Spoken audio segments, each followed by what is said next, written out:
Hello friends, welcome to my channel. आज આપણે બનાવીશું ચટપટા રીંગણ।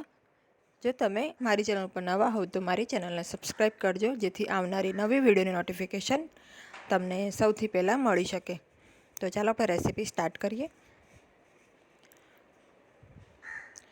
તો આપણે રીંગણ બનાવવા માટે ડુંગળી, લીલા મરચાં, લસણની પેસ્ટ અને લીલા કાંદા લીધા છે।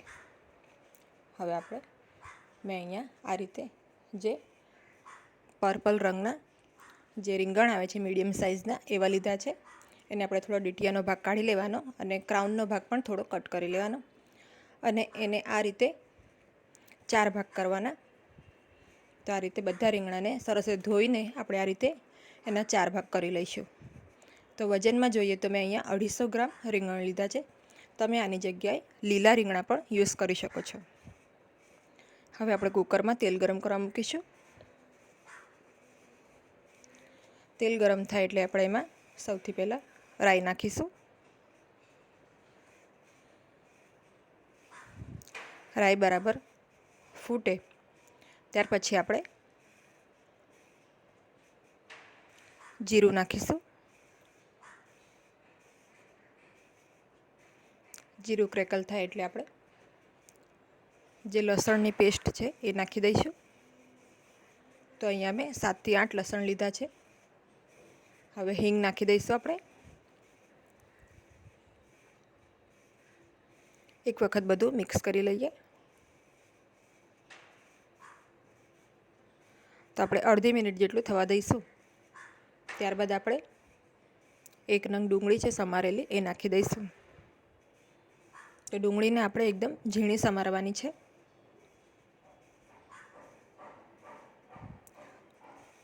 હવે એકાદ મિનિટ આપણે ડુંગળીને થવા દઈશું। 1 મિનિટ પછી આપણે લીલા મરચાં છે એ નાખી દઈશું। લીલા મરચાંને પણ આપણે તેલમાં અડધી મિનિટ માટે થવા દઈશું। હવે આપણે જે સ્પ્રિંગ અનિયન છે એ નાખી દઈશું।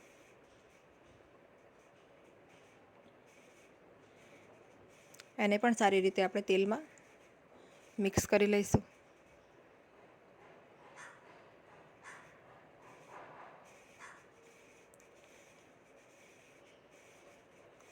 હવે આપણે જે રીંગણ આપણે કાપીને રાખ્યા છે એ નાખી દઈશું।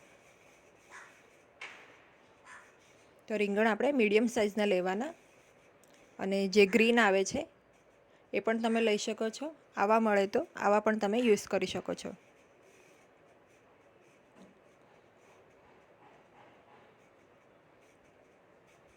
રીંગણને સારી રીતે આપણે તેલમાં મિક્સ કરી લેવાનું।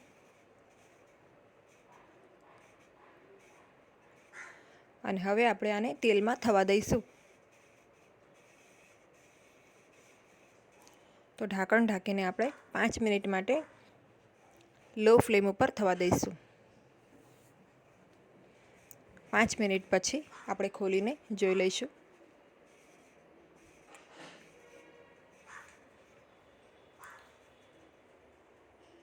તો આપણા રીંગણા થોડા સોફ્ટ થઈ ગયા છે અને થોડો કલર પણ એનો ચેન્જ થઈ ગયો છે, તમે જોઈ શકો છો। તો આ રીતે તેલમાં થોડીવાર આપણે રીંગણાને થવા દેવાના। હવે આપણે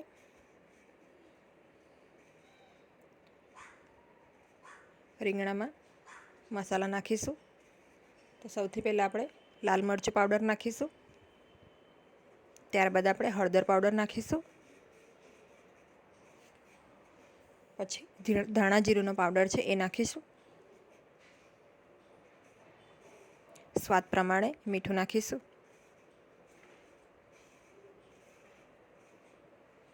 અને હવે શાકને સારી રીતે મિક્સ કરી લઈશું। તો અત્યારે આપણે ગેસની ફ્લેમ લો રાખવાની છે। બધા મસાલા બરાબર મિક્સ થઈ જાય એ રીતે આપણે મિક્સ કરવાનું છે। હવે મેં અહીંયા 2 મીડિયમ સાઇઝના ટામેટાને એકદમ ઝીણા સમાર્યા છે એ નાખીશું. સાથે ફ્રેશ કોથમીર છે ડાળખા સાથે એ નાખી દઈશું.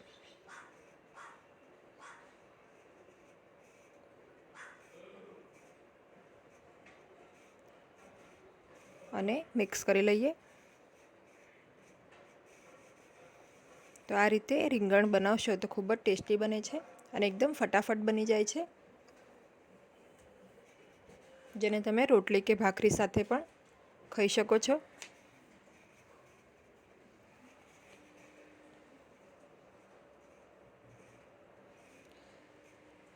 તો હવે આપણે આમાં 1/4 કપ જેટલું પાણી નાખીશું અને કૂકરનું ઢાંકણ બંધ કરીને ફક્ત આપણે 5 જ મિનિટ એને થવા દેવાનું છે, અથવા તો એક જ વિસલ આપણે લેવાની છે.